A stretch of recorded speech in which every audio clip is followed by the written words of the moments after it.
që prej ditës së hënë datë 13 tetor 2025, përmes një urdhri të dalë nga drejtori i përgjithshëm i policisë së shtetit, në rrugët e Shqipërisë nuk do të lëviz më asnjë monopatin apo mjet tjetër me pedal elektrik. Urdhri u shoqërua me aksione policore që u dërguan në bllokimin e qindra mjeteve të tilla për një afat 30 ditor. Një vendim i tillë shkaktoi debat të gjerë publik apo edhe irritim për qytetarët të cilët shpesh këto mjete të krijuara dhe të konsideruara nga vendet e BE-s si mjete për përdorim personal i përdorin për të shkuar në punë apo për të kryer shërbime të tjera të përditshme pa pasur nevojë të përdorin automjete apo transport publik. Kjo për vetë faktin se në një qytet me afro 1 milion banor, trafiku bëhet gjithnjë më i rënduar. Djali im është 20 vjeç. Ai ka me patent makine. Ai njeh rregullat, gjitha rregullat i njeh, apo i njeh të gjitha rregullat. Nuk është adoleshent, 14-15 vjeçar, që më marrin mini patinat e po dalin në rrugë për xhira për qefet e tyre. Këto unë jam dhe unë dakord se janë të rrezikshëm. Të ruhet, më thonë, të ruhen fëmijët mos vriten, apo mos aksidentohen, mos na vdesin, mos kemi probleme me këto gjëra. Po jo, unë tashim shkepet truri, jam butollak, dal makinë përpara vdes, do bëjmë policinë, bëjmë shtetin, në ndalim shtetit.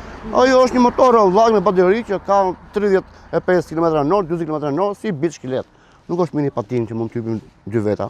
Edhe më marrë dhe shokun në qap, jam fëmijë adoleshent 14-15 vjeçar, ajo është për punë, mjet pune. Ministri duhet të kishte ndarë këto gjëra, më thënë. Sondazhet dhe komentet në rrjetet sociale kanë një ndarje 50-50. Pra, janë pro vendimit me qëllim sigurinë rrugore, por janë kundër vendimit të dhënë në mënyrë unanime dhe të menjëhershme, çka duket se dërgoi edhe në gjithë këtë keqkuptim dhe indignim. Sepse zonja ministria të japi një deklaratë, për ditën e diel, që të bllokohen këto lloj mjetesh dhe të honën policia filloi t'i bllokoj, që njerëzit i kanë blerë me mund, me djeres, me thonë, nuk ja ka dhënë shteti. Pastaj këto mini patinat dhe motorat elektrik kanë më shumë se 6 vjet që janë në qarkullim, ata nuk kujtohen këto për t'i bllokuar. Njeriu duhet lajmërohet. Njëri duhet marrë masat, jemi shumë dakord për të respektuar, më thonë, rregullat e qarkullimit, por jo në këtë lloj mënyre, se kjo është hajdutlik. Sigurisht ka pretendime, kryesisht të qytetarëve të cilëve ne ju kemi bllokuar provizorisht patinat elektrike, por në përgjithësi opinioni publik, vox popet kanë treguar që ka qenë një nismë e gjetur, e dur dhe e domosdoshme për qëllimin për të cilën ne kemi dalë, pra parandalimin e ngjarjeve rrugore, rritjen e parametrave të sigurisë rrugore dhe për të bërë një rrugë më të sigurt. Më e bukur është që dëgjon edhe personave të cilët ju kemi bllokuar, pavarësisht se ka disa që pretendojnë, por kur i sqaron me qetësi dhe edhe këta që kanë pas pretendimet e tyre dhe i sqaron për pasojat që mund të ketë, bien dakord. Gjithë pretendimi atyre thotë është që të na lini të kohë që mos të ma bllokoje. Në brendësi të këtij urdhri, ashtu sikur se replike ka sqaruar edhe me një artikull të detajuar që të hënën e 13 tetorit, flitet për një fushat sensibilizuese, që me gjasi paraprin hartimit të një kuadri ligjor, por nga ana tjetër edhe sigurisë në rrugë.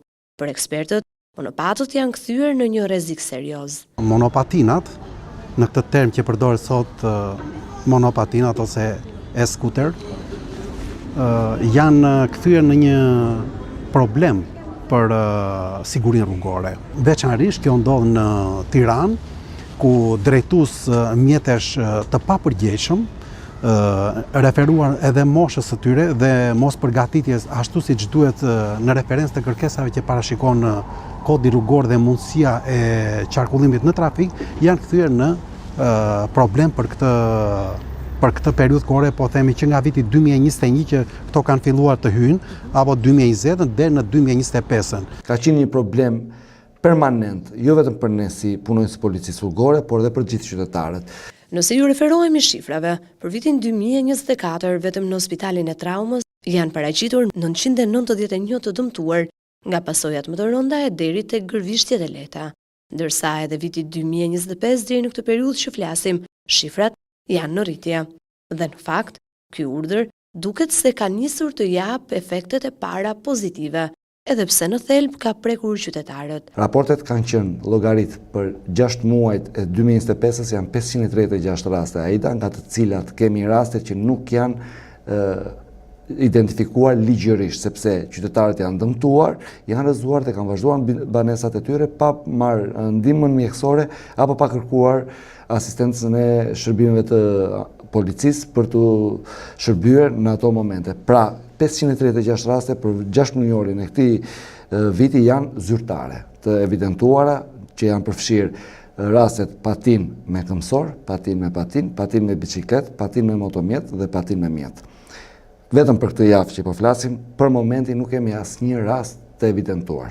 Kjo do të thotë që qëllimi për cilën neve dolëm dhe morëm këtë nismë deri në rregullimin e legjislacionit ka dhënë efektet e veta.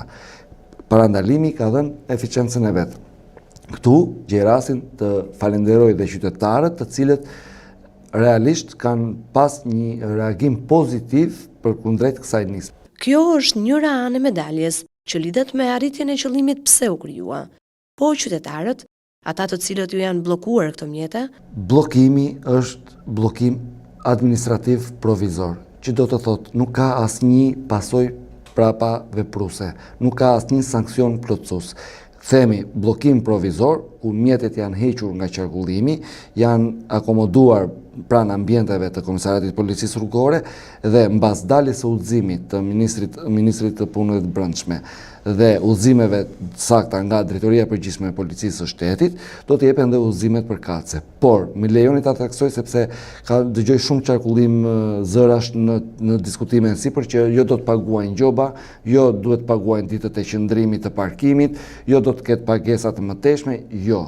Për ky rast i përjashton të gjitha këtë kategori, pra të gjitha patinat elektrike të cilat janë të bllokuara pranë ambienteve të Komisariatit të Policisë Rrugore, në momentin që do të jepet udhëzimi dhe do dalë urdhri që të lirohen nga ky ambient, nuk do të kenë asnjë pasojë ekonomike për çdo që i është bllokuar patina elektrike. Thjesht do të paraqitet drejtuesi ose zotëruesi ligjor i patinës elektrike dhe do të kërkohet vetëm dokumenti vërtetues që është pronar legjitim i këtij mjeti. në këtë pikë që jemi, duket se qytetarët do ta kenë shumë të vështirë që të vërtetojnë pronësinë e mjetit, përveç se një faturë në dyqanin ku e kanë bler, nëse e kanë bler fizikisht, ose faturave online nëse e kanë porositur nga jashtë. Dhe çfarë ndodh?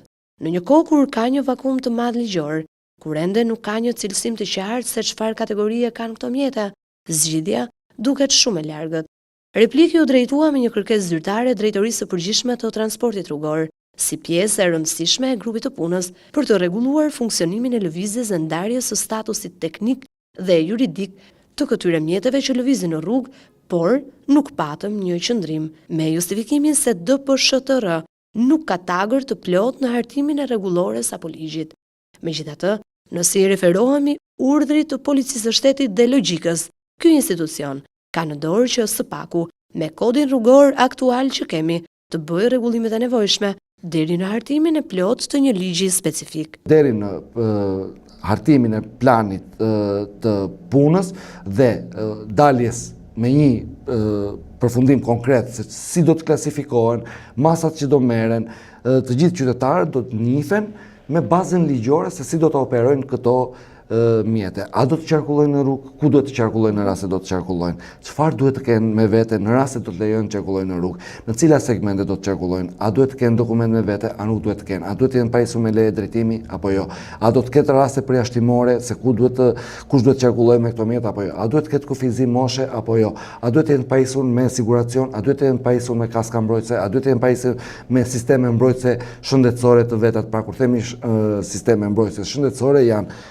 kupat e gjurit dhe mbrojtëset e brylave, për arsye sepse këto janë dy organet që ne nga eksperienca dhe mjekët thonë që janë më të dëmtuarit.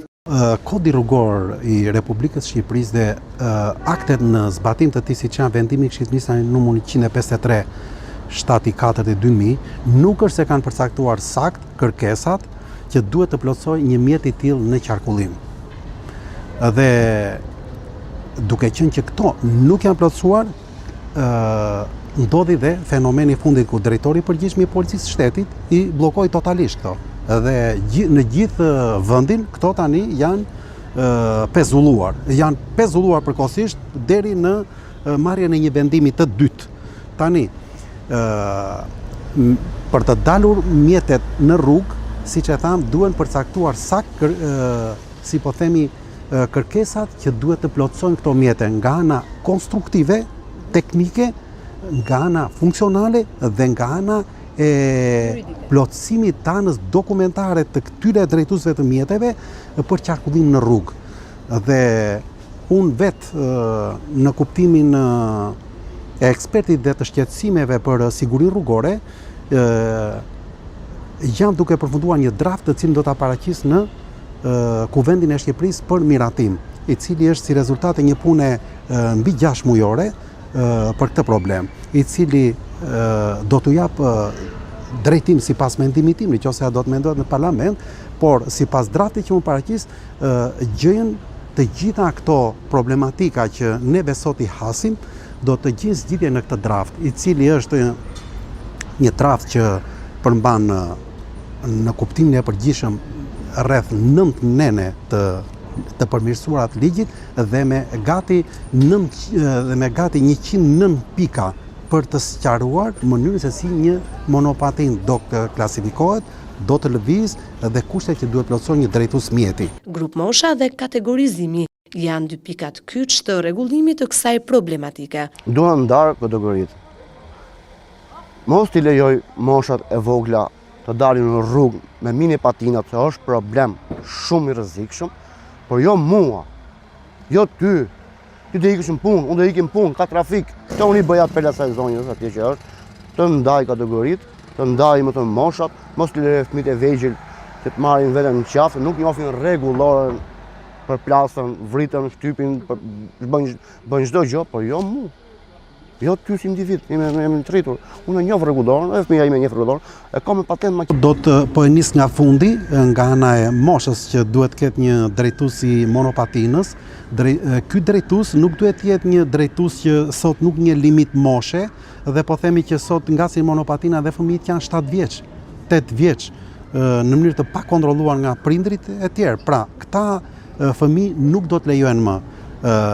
Jam duke menduar përfundimisht për t'i dhënë një zgjidhje midis moshës 15 vjeç që do të jetë përdoruesi monopatinës dhe kam parashikuar diçka për trajnimin e këtyre personave të cilët do të ngasin. Se sa shpejt do të marrë zgjidhje, kjo tashmë mbetet në vullnetin politik të qeverisë shqiptare. Deri atëherë, Të shërbimet e qarkullimit rrugor dhe shërbimet e rendit janë orientuar që në momentin e parë që konstaton një patinë elektrike të qarkullojë në rrugë, do të bëjnë bllokimin administrativ dhe shoqërimin pranë ambienteve të Komisariatit të Policisë Rrugore për veprimet e mëtejshme, e ritheksoj, pa masa plotësuese. Masa e vetme parandaluese, sepse duhet të kuptojmë dhe qëllimi që doli drejtori i përgjithshëm me Ministrin e Punëve të Brendshme thamë sensibilizim. Pra qëllimi është të sensibilizojmë qytetarët dhe të largojmë këto mjete që janë konsideruar të rrezikshme nga të gjithë elementet e përdoruesve të rrugës, duke përfshirë dhe vetë personat që janë përdorues të kësaj kategorie, këmbësorët, drejtuesët e motomjeteve, drejtuesët e mjeteve, sepse janë të gjithë kanë qenë target i rrezikut permanent që ofronin kjo kategori në rrugët e kryeqytetit, por dhe në rrugët e Shqipërisë.